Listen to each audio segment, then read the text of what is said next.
Today's all about basically learning the fundamentals of Bitcoin and just understanding this digital asset class a lot better so you can feel more comfortable around this space and not listen to all the hype and so forth. What we really want you to come out from after the session is understanding who invented Bitcoin, why it was invented, where it can be used and what it's all about. Also, safety is a huge part of this. So safety in this asset space is a huge part of looking after your digital asset and anything involving money and so forth. And we really need to be careful around that. Then we'll also touch on the blockchain itself, which is highly taking the world by storm.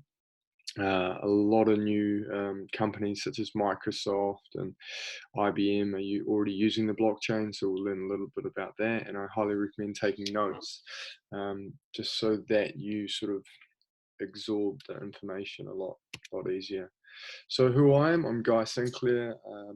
I've been in the space since around 2016. I first started working with a cryptocurrency company called Navcoin. Navcoin is still around. It's an anonymous cryptocurrency, so it's very different to Bitcoin, where Bitcoin, every transaction you send is public. Navcoin, you can anonymously send cryptocurrency to different addresses and such. With working with Navcoin, I also started working with EncryptS, which is a blockchain company based here in Auckland. And currently I'm working with Bit by Bit, which is essentially a loyalty program, just like Flybuys, that if you went down to the shop and bought a coffee, you can earn Bitcoin as a reward every time you spend at that place. And then also Expedia. So Expedia is the travel company around the world. So those are some of the companies that I've worked for and working with. When we're really stepping into this industry, I really want you to think about a change in mindset. We've all had to deal with change. We deal with change on a day-to-day basis. Change is something that's always happening to us, but this mentality of what's happening now and having to change the way that we think, the way that we have to stay at home, all these different thoughts is just a way in changing the way that we think. So I really hope that you can come with a really open mind when you think about cryptocurrency and Bitcoin, because it is a huge change in the monetary system, and going from trusting a centralized bank in the government to actually becoming your own bank. So trusting yourself essentially, and trusting computer code, but we'll touch on that more.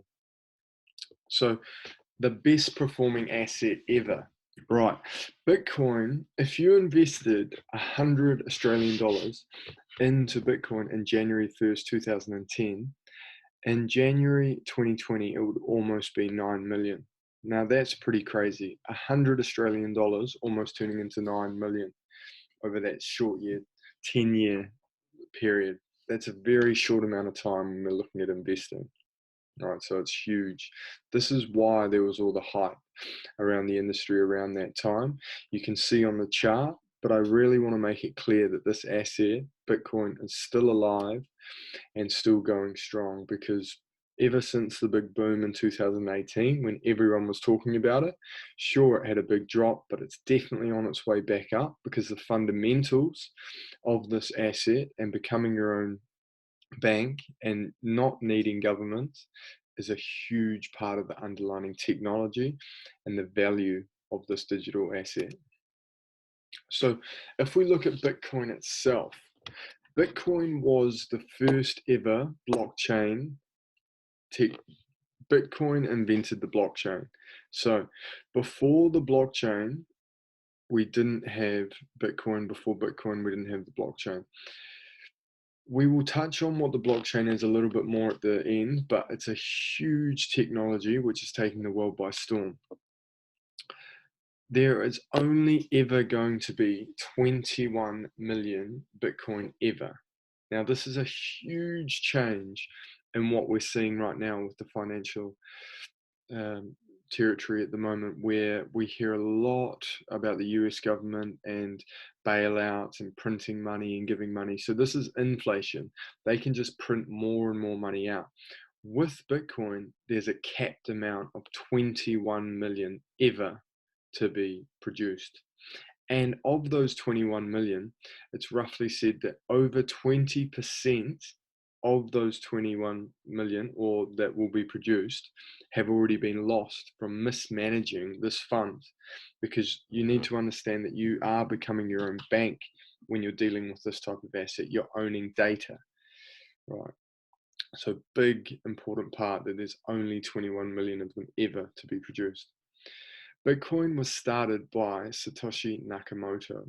Now, there's a good and a bad part to Satoshi Nakamoto. One, no one knows who he is, and two, that has actually been a very big positive. So the first part is obviously people are wondering if they don't know who he is, that leads to untrust and so forth. But the second part of that is due to the fact that no one knew or knows who Satoshi Nakamoto is, this has given it tremendous power to gain traction and grow outside of the government control. Because if we saw something like this coming from an individual, that government of that country would definitely stamp out the individual. But in this case, Satoshi Nakamoto is anonymous, so no one knows who he is. And this has given Bitcoin the power to grow throughout the globe and throughout this planet and become a digital currency where if it had a central point, the governments would have stamped it out. So you need to realize that it wouldn't be getting the traction that it was today if we actually knew who invented it. Right. The last Bitcoin, the 21 millionth Bitcoin, will be produced in 2140. So we still have a huge period of time before the last one's even produced. So there's Bitcoin are produced by mining, which we're not going to get into today, but the last Bitcoin will be mined in 2140. So still a long way away. When we think of Bitcoin, there's no central authority.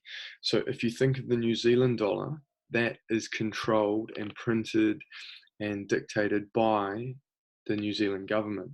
Bitcoin has no central authority, which gives it a lot of power to grow throughout the globe. When we look at Bitcoin, you need to forget the type of mentality of notes and coins and dollars, because Bitcoin is broken down into Satoshis. Satoshis are what we call the cents of Bitcoin. You also need to think that there's only going to be 21 million Bitcoin, as I said, but you don't need to own a complete Bitcoin.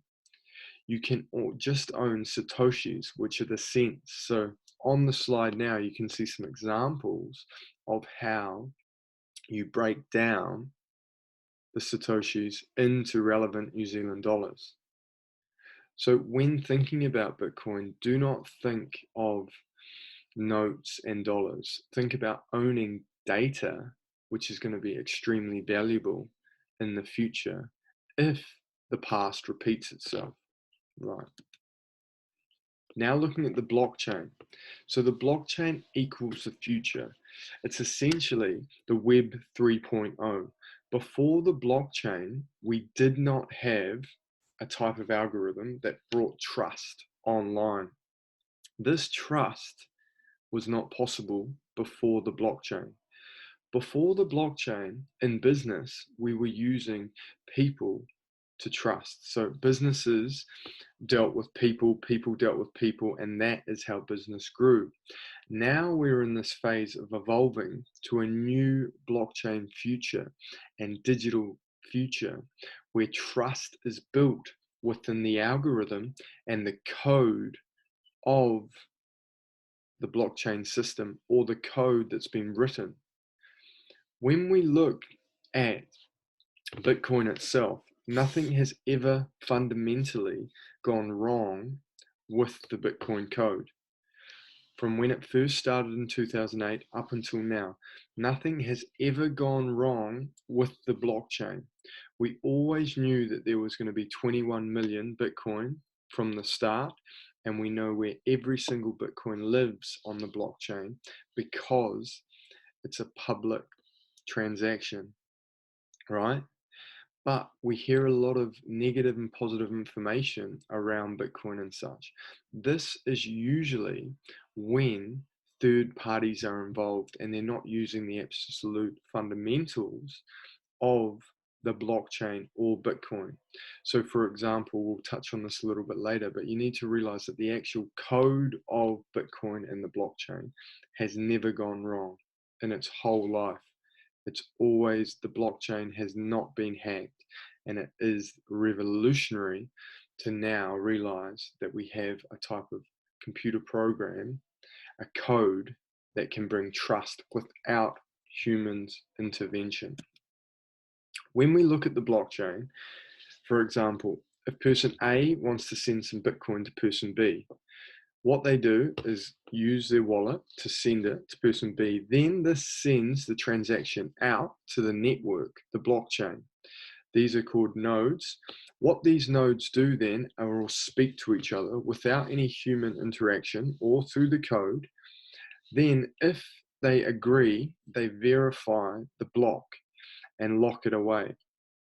Once the block is verified, they add it to the blockchain and lock it away so it can't be changed. Once it is locked in to the blockchain, then it verifies that person B has the funds.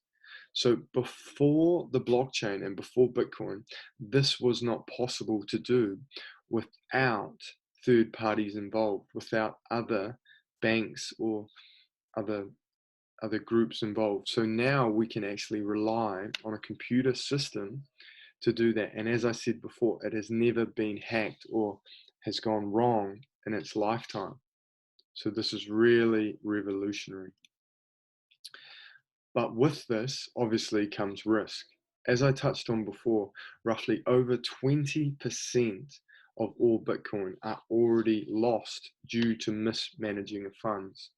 So I really want you to learn today is about getting out, learning some aspects about safety in this industry, because it's not about following the hype or thinking about the financial side of it. It's about understanding the technology and keeping yourself safe in this industry.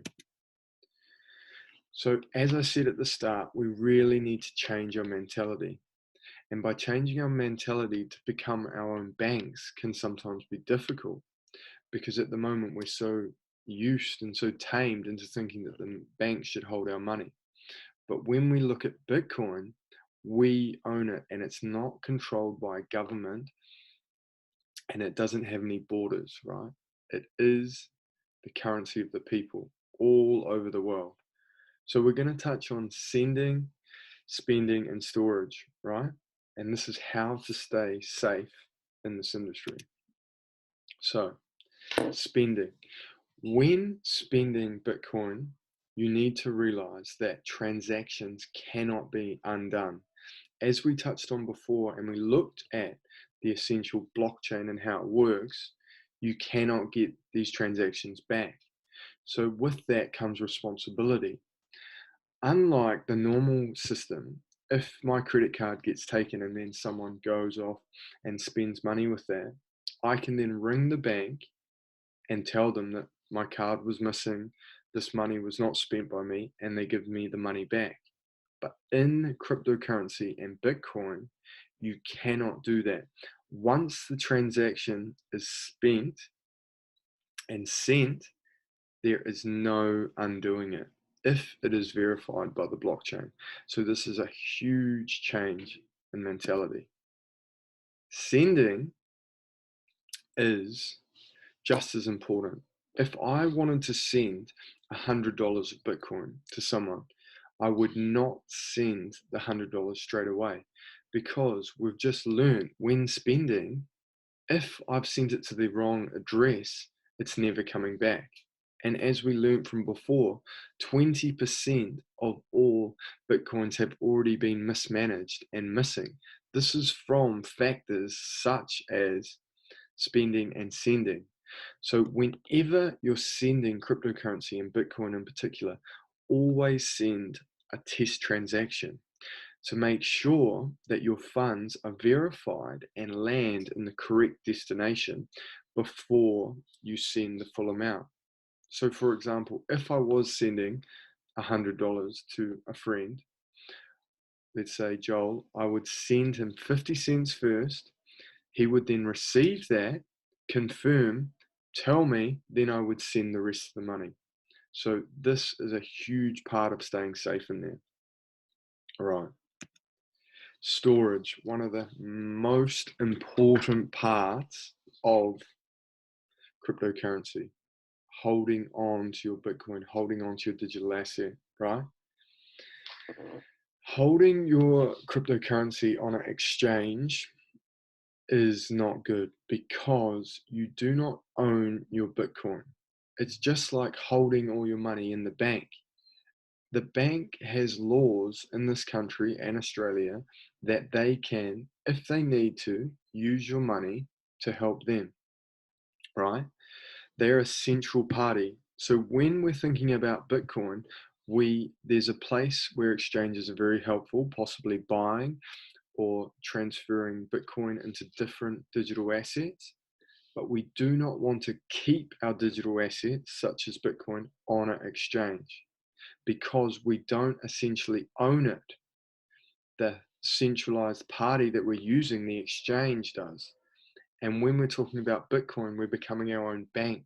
So we do not want a third party holding our assets. We want to. The second way we can hold it is a hot wallet. This is a type of program which helps us send and receive Bitcoin, but hot wallets are connected to the internet. So we need to ensure that our computer is secure and safe. And with the internet and cyber security, everything moving so fast, we highly recommend that you do not keep a large amount of cryptocurrency on a hot wallet.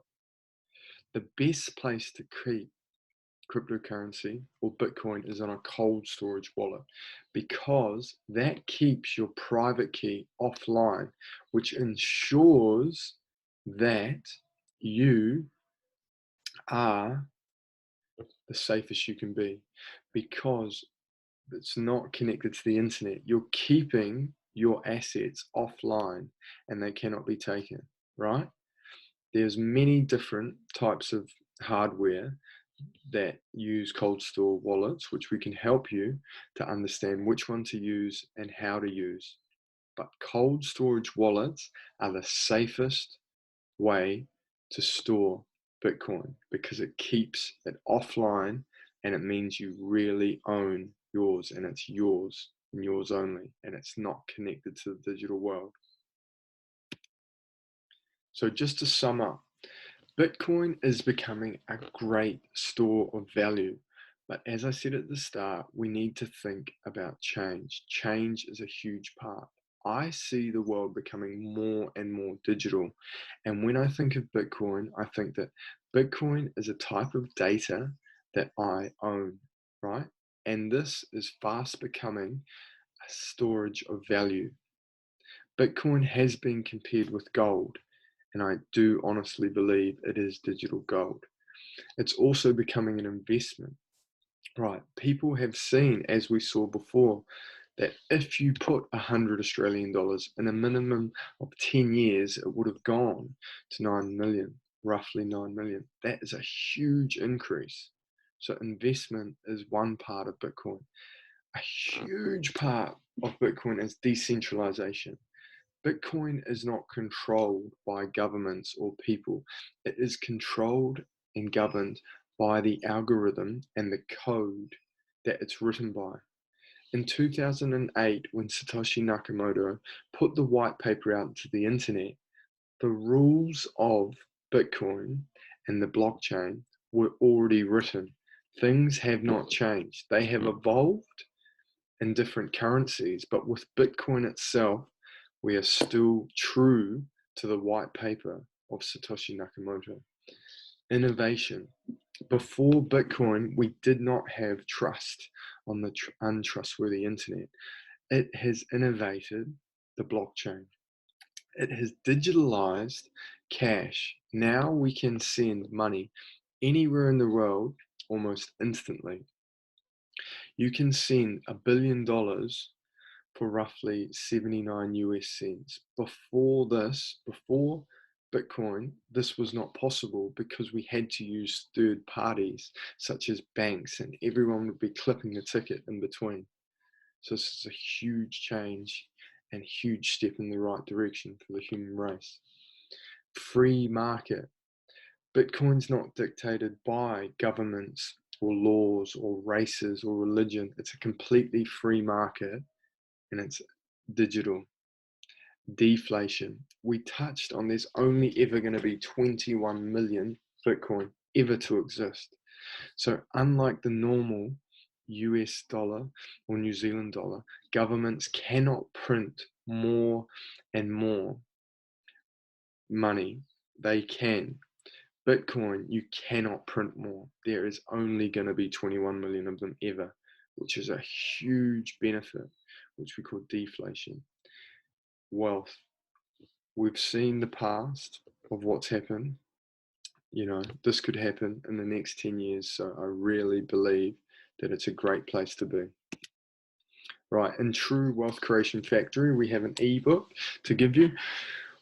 When thinking about Bitcoin and all this, I know that there's a lot of new things and there's still be a lot of questions because it's not easy to change your mindset into thinking becoming your own bank and so forth. So there is a lot of things to learn.